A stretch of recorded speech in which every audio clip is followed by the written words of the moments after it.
দোষ যত না আমি ডিসি নর্থ এবং ডিসি সেন্ট্রালের দেখি, আমি সিপি বিনীত গোয়েলের দেখি।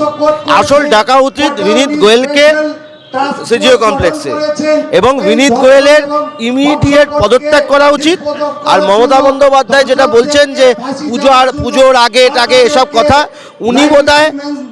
উনি কোন সময় যখন বিরোধী নেত্রী ছিলেন সেই সময় কবে পদত্যাগ চেয়েছিলেন, আর সেই সময় ষষ্ঠীর দিন সিপিকে সরানো হয়েছিল, উনি বোধহয় সেটা ভুলে গেছেন।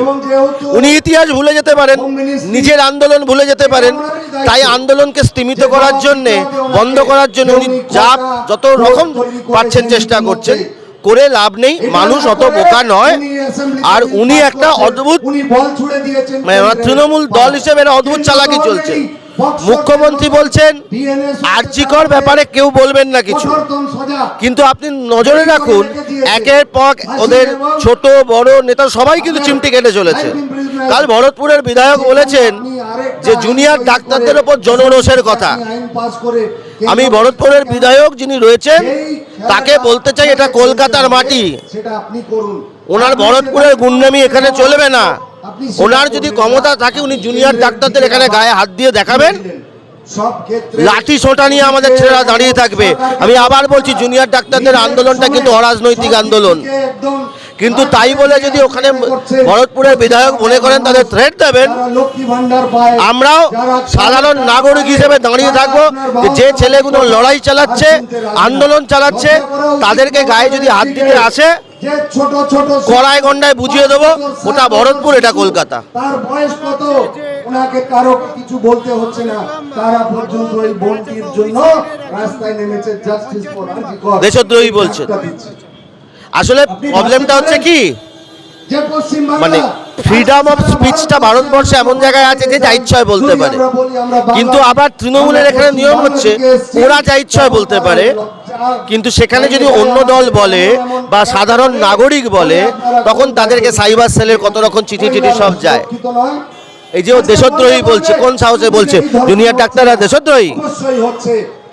হাজার হাজার লক্ষ লক্ষ মানুষের প্রাণ বাঁচিয়েছে, ওনারা দেশদ্রোহী? বেশ করছে, আন্দোলন করছে, আবার করবে। আমি আবার বলছি, হ্যাঁ আমি বিজেপি করি, কিন্তু ওরা অরাজনৈতিক আন্দোলন করছে, অরাজনৈতিক আন্দোলন করছে। আমাদের সম্পূর্ণ সলিডারিটি ওদের সাথে রয়েছে, তার কারণ যে বিষয় নিয়ে আন্দোলন করছে বিষয়টা সঠিক। বিষয়টা সঠিক যে যেখানে মোহনবাগান ইস্ট বেঙ্গলকে এক করে দিয়েছে, সেখানে আমরা বলতে পারি যে এই ডাক্তাররা দেশদ্রোহী? যেহেতু আমরা সবাই দেশদ্রোহী, যে আন্দোলন করছে সবাই দেশদ্রোহী। যে কথা তৃণমূল আগুন নিয়ে খেলছে, এই মুহূর্তে যে কাজটা করছে তৃণমূল আগুন নিয়ে খেলছে। এবং আবার ওই যিনি বলেছেন তাকে বলবো, এসব কথা নিজের পাড়ার গলির মুখে বলছেন ভালো, কলকাতার রাজপথে বলবেন না। মানুষ ভালোভাবে নেবে না, আর মানুষ ভালোভাবে না নিলে কি হয়, হুমায়ুন কবিরকে বললাম ওটা ভরতপুর, এটা কলকাতা। ভরতপুরের দাদাগিরি কলকাতায় মারতে এলে একদম মানে কড়াই গন্ডায় বুঝিয়ে দেবো, আর জীবনে কলকাতা ঢোকার ইচ্ছা হবে না।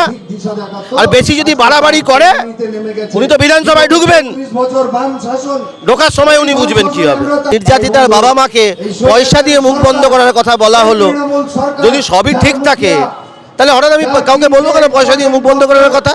কিসের ভয়? কাকে বাঁচানোর চেষ্টা করছি? আর এই সন্দীপ গোয়া জানোয়ার একটা, ও জানোয়ারটাকে জানোয়ারও বলবো না, তখন আমি সেদিনকে জানোয়ার বলেছিলাম বলে আপনাদের একটা এতে বলেছিলাম, তাদের দেখলাম কমেন্ট সেকশনে পড়ছিলাম, একজন বলল যে আমার বাড়িতে সাড়ে মেয়েও আছে, জানোয়ার বলবেন না, তাতে ওদেরও লজ্জা।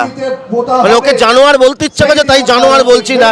যিনি বলেছেন তাকে সম্মান জানিয়ে, তখন আমার বাড়িতে দুটো সাড়ে মেয়েও আছে। ছোট লোক ওরা, সন্দীপটা ওই ছোট লোক রাস্কেলটাকে, ওর নামে তো কমপ্লেন ছিল 1 বছর আগে থেকে। আক্তার আলী তো কমপ্লেন করেছিলেন।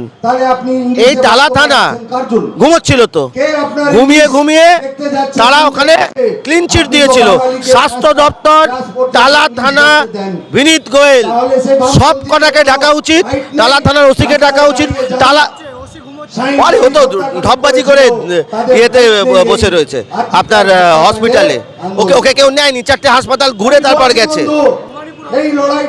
হবে তো, কেউ তো নিচ্ছে না, বিশ্বের পাপেদের কেউ নেয় না। ভগবানও নেয় না।